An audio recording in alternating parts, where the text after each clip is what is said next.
It's a baby girl? Why? පැතුම් නිස්සංක කියන්නේ අද වෙන විට ලෝකයේම ප්‍රසිද්ධියටපත් ක්‍රිකට් තරුවක්. Surrey village. Lots. වැඩිම ලකුණු ෆුට්බෝල්. මම 1998 මැයි 18 වන දින ගාල්ලේදී උපත ලැබූ පැතුම් කළුතර විද්‍යාලයෙන් හා කොළඹ ඉසිපතන විද්‍යාලයෙන් අධ්‍යාපනය ලබා තිබෙනවා. ගොඩාක් දුක් විඳ පුංචි කාලේ ඉඳන් අන්තිමේ එයාට ඉස්සෙල්ලා තපල දෙකක් අත්තින්නේ.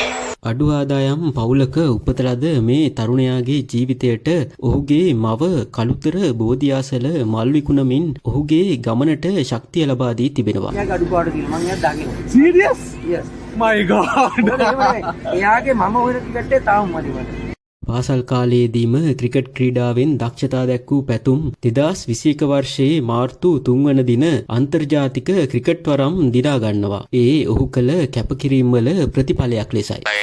දොරට ගහලා ඔය ගිහිල්ලා උදේ අන්තිම බැනුම් හව කට්ටියම මගේ තාත්තා 2023 වර්ෂයේ පැතුම් ඔහුගේ ආදරවන්තිය වූ එෂානි කුමාරසිංහ සමග විවාහ දිවියට එළඹෙනවා.